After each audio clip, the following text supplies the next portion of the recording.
It can be years in the making before it's ready to open. Sounds like a Broadway show, but what we're talking about is more like a horror show. And tonight in the Fox Files, Paul Shankman on what can cause a road to cave in and the technology that might be able to prevent it.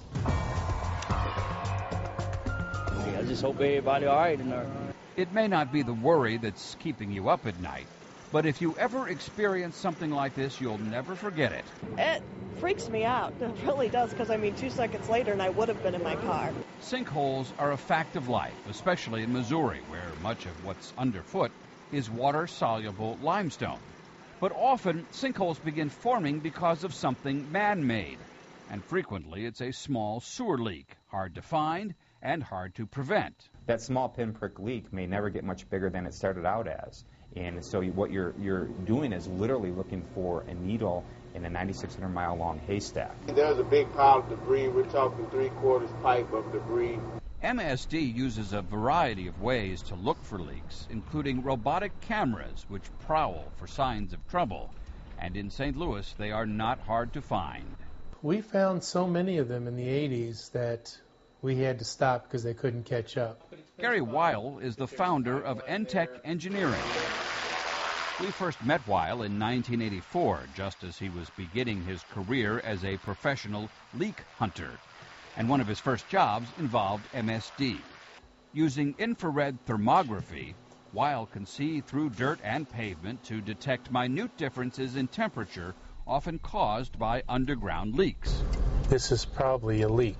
Today, Weil's equipment is more sophisticated, but it's the same basic idea.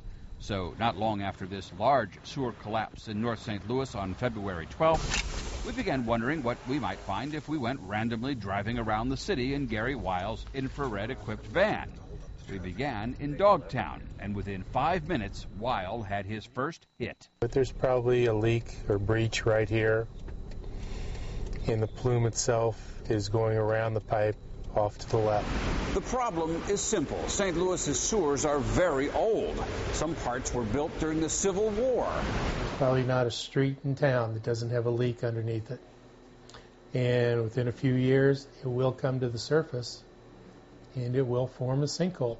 MSD says it gives preventing collapses high priority, and that the number of cave-ins has dropped by about 60% over the past 10 years.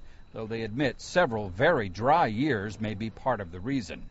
Here you can see the water flowing and spreading out.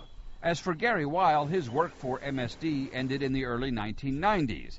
And while he admits it sounds self-serving, Weil says MSD should reconsider using infrared thermography to prevent future collapses. Once these things become that big, they can cost between $500,000 and $1 million a piece to fix. Literally, for a few $100s, this whole failure system can be fixed if caught early. MSD agrees preventative maintenance saves money, but the district spokesman says within the past couple of years, its engineers looked into infrared technology and concluded it was no better than anything else they already had in use. As you might expect, Gary Weil disagrees, but what he and MSD do agree on is this: the system is getting older, and the more creaky it gets, the more leaky it gets. They're out there, and they are growing. Are you beginning to get a sinking feeling? For the Fox Files, I'm Paul Shankman.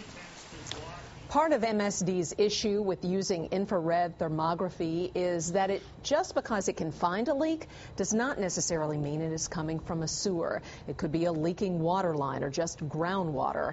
But Gary Weil says sewer water is usually slightly warmer than clean water, and that thermography can detect the difference. Pretty interesting. Next in sports, Mizzou